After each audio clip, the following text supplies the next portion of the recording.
BQ pharmacy academy. आज के इस वीडियो लेक्चर में हम फार्मास्यूटिक सब्जेक्ट के बारे में पढ़ेंगे। उसका जो हमारा 4th यूनिट है, यूनिट ऑपरेशन, उसमें का हमारा फर्स्ट टॉपिक चालू है, वो है साइज रिडक्शन, जिसका ये पार्ट 2 है। लास्ट लेक्चर में हम लोग ने introduction to size reduction, importance of size reduction and mechanism of size reduction को कवर किया था। अगर आपने उस वीडियो को नहीं देखा है तो उसका जो लिंक है मैं डिस्क्रिप्शन बॉक्स में दे दूंगी, तो उसमें आप एक बार उसको गो थ्रू कीजिए, क्योंकि उसमें मैंने डिटेल में मैकेनिज्म्स के बारे में पढ़ाया हुआ है। उस मैकेनिज्म के बेस पे ही आगे का जो इस वीडियो का कॉन्सेप्ट है वो आपको ईजिली क्लियर होगा। तो इस वीडियो लेक्चर में हम principle, construction, working and application देखेंगे हैमर मिल और बॉल मिल के बारे में।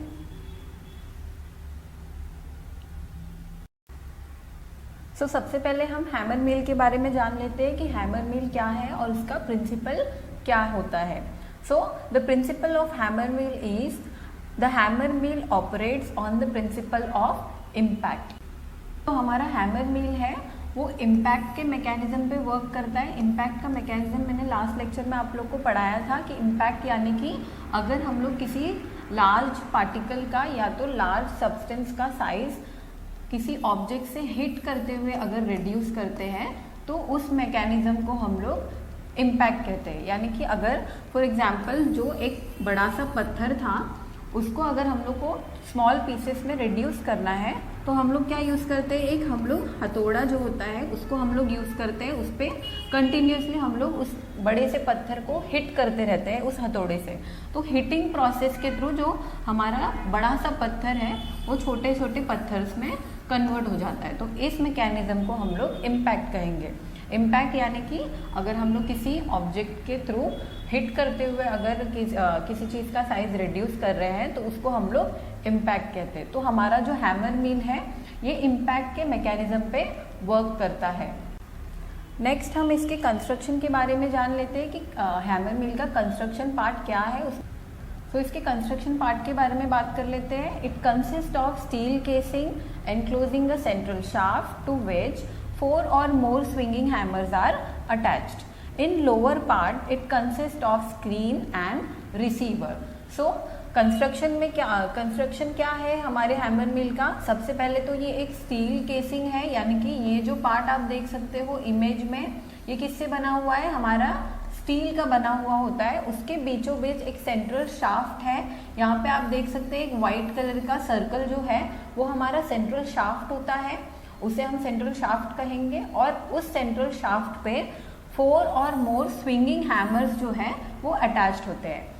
ये जो स्विंगिंग हैमर्स है ये कंटिन्यूसली रोटेट होगा और इस रोटेशन के थ्रू हमारा जो हैमर मिल है वो वर्क करता है। देन इसके लोअर पार्ट में यहाँ पर आप लोग देख सकते हैं कि इसके लोअर पार्ट में जो है हमारा स्क्रीन अटैच्ड है। यहाँ पर ये जो पार्ट है जिसके थ्रू हमारा मटेरियल बाहर आ रहा है इसको हम लोग स्क्रीन बोलेंगे। जैसे ही हमारा मटेरियल जो है इसमें लगे सीव्स के साइज का हो जाता है तो वो आउटलेट के थ्रू बाहर आ जाता है, तो इसको हम लोग ने स्क्रीन कहते हैं।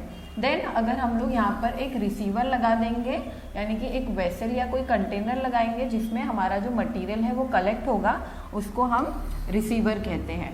ये हमारे हैमर मिल का कंस्ट्रक्शन पार्ट है। अब नेक्स्ट हम इसके वर्किंग के बारे में देख लेते हैं कि हमारा जो हैमर मिल है वो वर्क कैसे करता है। सबसे पहले the material is put into the hopper और it is also known as inlet. The hammers are allowed to rotate at a high speed of about 8,000 to 15,000 RPM. Then the material is powdered to desired size due to the continuous rotation of hammers, and then the material is collected under the screen. हमारा जो working है hammer mill का, वो hammer mill हमारा किस तरह से work करता है। जो हमारा मटेरियल होता है यहाँ पर आप देख सकते हो ये जो पार्ट है हमारा ऊपर का, इसको हम लोग ने क्या, यहाँ पे एक ऐसा हॉपर टाइप का इंस्ट्रूमेंट होता है, इसको हम लोग क्या बोलेंगे, हॉपर बोलते हैं। इसके थ्रू हम लोग हमारा जो फीड है यानी कि हमारा जो मटेरियल होता है उसको हम लोग इसके थ्रू मशीन के अंदर पास करते हैं। यहाँ से वो जा रहा है, इसीलिए हम लोग ने क्या इसको नाम दिया है, इनलेट भी हम लोग इसको कहते हैं। सो इस इनलेट के थ्रू हमारा जो मटेरियल है वो हमारे मील के अंदर जाता है। देन हमारा जो मील है उसके अंदर हैमर्स जो लगे हुए हैं सेंट्रल शाफ्ट पे, वो कंटिन्यूसली रोटेट होता है। उनका जो स्पीड है वो है 8000 टू 15000 RPM। इस हाई स्पीड पे हमारा जो हैमर्स है वो कंटिन्यूसली रोटेट होता है और यहाँ से पास होते हुए हमारा जो मटेरियल है इसके सर्कुलर मोशन में घूमते रहता है और ये तब तक घूमता है जब तक हमारा जो डिजायर्ड साइज है मटेरियल का वो नहीं मिल जाता। और जैसे ही ये लार्ज पार्टिकल्स का साइज जो है वो रिड्यूस हो जाता है, उसके बाद हमारा जो स्क्रीन है उसके थ्रू हमारा मटेरियल रिसीवर में कलेक्ट हो जाता है। तो ये हमारा वर्किंग है। इसको और इजीली समझने के लिए मैंने आपके लिए एक एनिमेटेड वीडियो लाया है। ये आप देख सकते हो कि ये किस तरह से वर्क करता है। जैसे कि आप स्क्रीन पर देख पा रहे होंगे, यहाँ से ऊपर से लार्ज पार्टिकल्स जो है फीड के वो अंदर जा रहे हैं और कंटिन्यूसली हमारा हैमर जो है वो एक हाई स्पीड पे रोटेट हो रहा है। उस रोटेशनल मूवमेंट की वजह से हमारा जो हैमर है वो हमारे मटेरियल को हिट कर रहा है और वो तेज़ी से हिट करने की वजह से हमारा जो मटेरियल है उसका साइज रिड्यूस होकर हमारे स्क्रीन के थ्रू बाहर आ जाता है। तो इस तरह से हमारा जो हैमर मील है वो काम करता है। अभी इसमें आप लोग देख पा रहे होंगे कि इम्पैक्ट मैकेनिज्म जो है वो कैसे वर्क कर रहा है। यहाँ पर हम हैमर जो है वो कंटिन्यूसली रोटेट हो रहा है और उसके रोटेशन के वजह से जो हमारा साइज रिडक्शन है वो ऑकर हो रहा है। तो इस तरह से इम्पैक्ट का मैकेनिज्म आप देख पा रहे होंगे कि हैमर जो है वो हिट करते हुए हमारे मटेरियल का साइज रिड्यूस कर रहा है। तो ये हमारा वर्किंग पार्ट है। अब हम हैमर मील के एप्लीकेशन के बारे में देख लेते हैं। तो एप्लीकेशन क्या है? The hammer mill is used for producing intermediate grades of powder from almost all types of substance except sticky materials that chokes the screen। तो हमारा एप्लीकेशन क्या है? जो हमारा हैमर मील है वो इंटरमीडिएट ग्रेड्स ऑफ पाउडर को प्रोड्यूस कर सकता है। इंटरमीडिएट ग्रेड्स यानी कि वो कोर्स पाउडर भी हो सकता है, यानी कि हल्का दरदरा पाउडर भी हो सकता है, एकदम फाइन पाउडर भी हो सकता है और वेरी फाइन पाउडर भी हो सकता है। तो हर एक टाइप जो भी हमारा सब्सटेंस होगा वो किसी भी साइज में हम लोग उसका साइज जो है वो रिड्यूस कर सकते हैं। एक्सेप्ट हम लोग जो स्टिकी मटेरियल्स होता है जो हमारे मशीन्स में जाके चिपक सकते हैं वो हम लोग इसमें उसका साइज रिड्यूस नहीं कर सकते। क्यों? बिकॉज जो हमारा स्क्रीन होता है जहाँ से आउटलेट प्रेजेंट होता है जहाँ पर, वहाँ पर अगर ये मटेरियल स्टिकी रहा तो वहाँ पर जाकर चिपक जाएगा और आउटलेट जो है हमारा वो पूरी तरह से ब्लॉक हो जाएगा, जिससे हमारा जो मटेरियल है वो अंदर ही घूमता रहेगा और बाहर कलेक्ट नहीं हो पाएगा। इसीलिए हमारा जो स्टिकी मटेरियल होता है उसको हम लोग हैमर मिल्स में कभी भी साइज रिड्यूस करने के लिए नहीं यूज़ कर सकते। ये कभी कभी हमारे हैमर्स पे भी चिपक सकता है, इसीलिए हम लोग स्टिकी मटेरियल्स को अवॉइड करते हैं। तो ये सारा हमारा एप्लीकेशन था। अभी हम लोग ने हैमर मिल के कंस्ट्रक्शन, वर्किंग, प्रिंसिपल और एप्लीकेशन के बारे में पढ़ा। अभी नेक्स्ट बॉल मिल के बारे में देख लेते हैं कि बॉल मिल का प्रिंसिपल क्या है। It works on the principle of impact and attrition. So impact के बारे में हम लोग ने हैमर मिल में पढ़ा कि अगर किसी ऑब्जेक्ट से हम लोग लगातार उसको हिट करते हुए उसकी साइज को रिड्यूस कर रहे हैं, सो वो हमारा इम्पैक्ट होता है। और एट्रिशन क्या होता है? अगर दो सरफेसेस के बीच में हम लोग अगर हमारे प्रोडक्ट को घिसते हुए उसका साइज रिड्यूस कर रहे हैं देन वो एट्रिशन होता है। तो हमारा जो बॉल मिल है ये इम्पैक्ट पे भी वर्क करेगा और एट्रिशन पे भी वर्क करेगा। इसमें किसी ऑब्जेक्ट के थ्रू हम लोग हमारे मटेरियल को हिट भी करेंगे और उसके सरफेसेस के थ्रू वो घिसते हुए भी उसका साइज जो है वो रिड्यूस होगा। तो ये हमारा बॉल मिल का प्रिंसिपल है। नाउ हम देख लेते हैं कि उसके कंस्ट्रक्शन पार्ट में क्या क्या प्रेजेंट है। तो सबसे पहले it consist of a hollow cylinder which is mounted on a metallic frame in such a way that it can be rotated on its longitudinal axis. So the cylinder contains balls that occupy 30 to 50% of the meal volume and the weight of the balls is kept constant. The ball size depends on the size of the feed.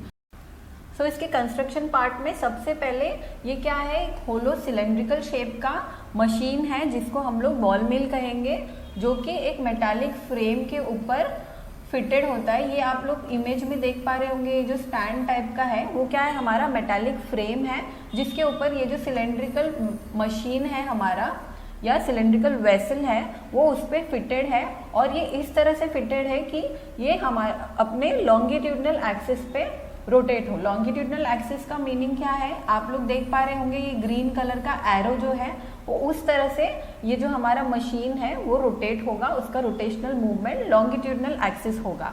Then अभी हमारा जो cylinder है वो कितने % volume को cover करता है, वो 30 to 50% जो वॉल्यूम है हमारे मील का, यानी कि जो हमारा मील के अंदर जगह होगी उसमें वो 30 to 50% जो वॉल्यूम होगा उसका वो हमारे बॉल से भरा हुआ होगा। देन हमारे जो बॉल का वेट है वो हम लोग कांस्टेंट रखते हैं, और उसका जो साइज है वो डिपेंड करता है कि हमारा मटेरियल जो है वो कितना साइज का है, यानी कि अगर उसका साइज जो है वो ज़्यादा बड़ा होगा तो हमारा बॉल का साइज भी हम लोग उसके अकॉर्डिंगली रखेंगे। सो ये हमारा कंस्ट्रक्शन पार्ट है जिसमें हम लोग देख पा रहे हैं कि एक सिलेंड्रिकल वेसल है जो कि लॉन्गिट्यूडनल एक्सिस पे रोटेट होगा, और इसमें हमारा जो बॉल्स है, बॉल्स जो है वो आयरन के भी हो सकते हैं और स्टील के भी हो सकते हैं। तो ये टोटली डिपेंड करता है हमारे मील पे, और जो हमारा बॉल है वो 30 to 50% वॉल्यूम जो है हमारे मील का वो ऑक्यूपाई करता है, और इसका वेट एंड साइज जो है वो डिपेंड करता है हमारे मटेरियल के अकॉर्डिंग। सो नाउ अभी हम लोग देख लेते हैं कि इसका वर्किंग पार्ट क्या है। सबसे पहले इसका वर्किंग जो है वो है the drug to be grind is put into the cylinder of the mill and it is rotated. So जो हमारा जो ड्रग है वो हम लोग क्या करेंगे, इस सिलेंड्रिकल वेसल के अंदर हम लोग इसमें हमारे मटेरियल को प्लेस करेंगे, और हम लोग इसका स्विच जो है वो ऑन करेंगे। जैसे ही हम लोग इसका स्विच ऑन करते हैं तो ये लॉन्गिट्यूडनल एक्सिस के ऊपर वो घूमने लगता है, और इस तरह से वो घूमते घूमते उसके अंदर जो बॉल्स है वो उसका साइज रिड्यूस करते हैं। अभी the speed of the rotation is very important here, यानी कि जो हमारा जो रोटेशनल मूवमेंट का स्पीड है, अभी हमारा जो बॉल मिल है वो लॉन्गिट्यूडनल एक्सिस पे रोटेट होगा। अब इस रोटेशन में हमारा जो बॉल का स्पीड होगा या हमारे मील का जो स्पीड होगा उसके ऊपर हमारा जो साइज रिडक्शन है वो डिपेंड करता है। अभी इसके तीनों स्पीड के बारे में हम पढ़ लेते हैं। सबसे पहला इसका जो स्पीड है वो है at a low speed. So at a low speed ball slide और roll over each other and only a negligible amount of size reduction will occur. So low speed पे क्या होगा, जो हमारा मटेरियल है और जो हमारा बॉल है वो आपस में रोल होने लगेंगे, और थोड़ा सा जो साइज रिडक्शन है वो पॉसिबल है। क्यों? बिकॉज अगर बहुत ज़्यादा लो स्पीड होगा तो मटेरियल और जो बॉल है वो उतना मूवमेंट नहीं ले पाएंगे अंदर, वो आपस में ही नीचे रोल करने लगेंगे या स्लाइड होने लगेंगे। तो इसीलिए वहाँ पे थोड़ा बहुत अमाउंट में 2 to 3% जो साइज रिडक्शन है हमारे मटेरियल का वो पॉसिबल है। क्यों? बिकॉज आपस में बॉल्स जो है मटेरियल्स के घिसते हुए उनका थोड़ा बहुत साइज रिडक्शन पॉसिबल है, बट ये पूरी तरह से काम नहीं कर पाएगा। देन दूसरा जो हमारा स्पीड है वो है at a high speed. So at high speed the balls will be thrown out to the wall by centrifugal force and no grinding will occur. So आप स्क्रीन पर देख पा रहे होंगे कि अंदर का जो हमारा मटेरियल है उसका रोटेशनल मूवमेंट कैसा होगा। सो अगर वो बहुत ज़्यादा हाई स्पीड पे हम लोग उसको रोटेट करेंगे तो आप लोग ने सुना होगा सेंट्रीफ्यूगल फोर्स के बारे में। सेंट्रीफ्यूगल फोर्स क्या होता है? सेंट्रीफ्यूगल फोर्स यानी कि अवे फ्रॉम सेंटर, मतलब अगर किसी ऑब्जेक्ट पे सेंट्रीफ्यूगल फोर्स अप्लाई होता है तो ये उसको अवे फ्रॉम सेंटर पुश करता है, तो इस फोर्स को हम लोग सेंट्रीफ्यूगल फोर्स कहते हैं। देन अभी हाई स्पीड पे क्या होगा, हमारा जो मटेरियल है वो यहाँ पर बीच में ही रह जाएगा और हमारा जो बॉल है उस पर फोर्स अप्लाई हो रहा है, इसीलिए वो साइड में हमारे जो सिलेंड्रिकल वेसल है उसके साइड में रोटेट होने लगेगा। तो उसके रोटेशन की वजह से जो बॉल्स है वो हमारे मटेरियल तक पहुंच ही नहीं पाएंगे, और अगर वो उस मटेरियल को हिट नहीं करेंगे तो उनका जो साइज रिडक्शन है वो बिल्कुल भी नहीं होगा। इसीलिए no grinding will occur at high speed. High speed पे कोई थोड़ा भी जो हमारा साइज रिडक्शन है मटेरियल का वो नहीं हो पाएगा। अभी जो हमारा थर्ड स्पीड है वो है एट जो हमारा थर्ड स्पीड है वो है एट 2/3 स्पीड। 2/3 यानी कि इसको हम लोग मीडियम स्पीड भी कह सकते हैं, ना तो ये ज़्यादा लो होगा ना तो ये ज़्यादा हाई होगा, इसीलिए हम लोग ने इसका नाम 2/3 स्पीड रखा है। So at 2/3 of the speed the centrifugal force will just occur with the result that the balls are carried almost to the top and then it is falling down. By this way the maximum size reduction will occur. Then इसका मतलब क्या होता है कि अगर हम लोग ने जो स्पीड है वो 2/3 रखा यानी कि मीडियम रखा, तो सेंट्रीफ्यूगल फोर्स उसमें थोड़ा सा अप्लाई होगा, जिसकी वजह से हमारा जो बॉल है वो एक हाइट तक जाएगा और देन वो डिसबैलेंस होके नीचे गिरने लगेगा. सो इसको हम लोग क्या बोलेंगे कि सेंट्रीफ्यूगल फोर्स जो है वो उसमें अप्लाई हुआ, उसने अवे फ्रॉम सेंटर पुश किया, बट वो एक एक्सटेंट तक गया और देन वहाँ से डिसबैलेंस होके हमारा जो बॉल है वो अगेन हमारे मील के अंदर गिरने लगा, वो पूरा रोटेशन नहीं ले पाया. सो इसमें क्या होगा, इसमें हमारा जो बॉल है वो हमारे मटेरियल्स को हिट करते हुए गिरेगा. कैसे, अगर वो एक स्पीड तक ऊपर तक गया देन वो डिसबैलेंस होके नीचे गिर रहा है तो वो एक स्पीड के साथ में नीचे गिरेगा और उस स्पीड की वजह से वो डायरेक्टली हमारे मटेरियल्स यहाँ पे जो रखे हुए हैं उसको हिट करेगा. तो इस हिटिंग मूवमेंट की वजह से हमारा जो मटेरियल है वो उनका साइज जो है वो मैक्सिममली रिड्यूस होगा और इसी स्पीड पे हमारा जो साइज रिडक्शन है वो पॉसिबल है. देन हमारा जो बॉल है उस पर हिट हुआ और जो मटेरियल है वो इसके सरफेस पे भी घिसते हुए आगे मूव होंगे. तो इस तरह से हम देख सकते हैं कि इम्पैक्ट भी वर्क हो रहा है. जैसे बॉल उस पर हिट हो रहा है तो उसका साइज रिड्यूस हो रहा है, इसीलिए हम लोग इसको इम्पैक्ट कहेंगे. और यहाँ पर सरफेस के बीच में प्रेजेंट है, इसीलिए हम लोग क्या बोलेंगे, इसको एट्रिशन बोलेंगे. सो एट्रिशन और इम्पैक्ट यहाँ पर साथ में वर्क हो रहा है. अब इसको इजीली समझने के लिए हम लोग एक एनिमेटेड वीडियो देख लेते हैं. एनिमेटेड वीडियो में आप देख पा रहे होंगे कि हमारा जो बॉल है वो एक सर्टेन लेवल तक गया और फिर वहाँ से गिरने लगा और नीचे हमारे जो मटेरियल्स हैं वो प्रेजेंट हो, तो वहाँ से वो जाकर एक स्पीड से नीचे गिर रहा है और हमारे मटेरियल को डायरेक्टली जाकर हिट कर रहा है. तो इस हिटिंग प्रोसेस की वजह से हमारा जो मटेरियल है वो उनका साइज जो है वो रिड्यूस होगा. तो आप देख पा रहे होंगे कि बॉल से हमारा जो इम्पैक्ट मैकेनिज्म है वो भी हो रहा है और मटेरियल रोटेशन की वजह से आगे भी मूव हो रहे हैं घिसते हुए, तो एट्रिशन भी वर्क कर रहा है. तो इस तरह से हमारा जो बॉल मिल है वो इम्पैक्ट एंड एट्रिशन दोनों के थ्रू वर्क करता है. तो ये हमारा वर्किंग पार्ट था बॉल मिल का. इसमें हम लोग ने लो स्पीड के बारे में देखा जहाँ पर थोड़ा बहुत अमाउंट में हमारा जो मटेरियल है उनका साइज रिड्यूस होगा और हाई स्पीड पे बॉल्स जो है वो हमारे मटेरियल को टच ही नहीं होंगे, इसीलिए उनका जो साइज रिडक्शन है वो नहीं होगा. और जो हमारा मीडियम स्पीड है उस पर हमारा जो मैक्सिमम साइज रिडक्शन है वो होगा. तो इस तरह से मीडियम स्पीड पर ही हम लोग हमारा जो बॉल मिल है उसका प्रोसेस कंटिन्यू कर सकते हैं. Application, the mill is used to grind brittle drugs to fine powder.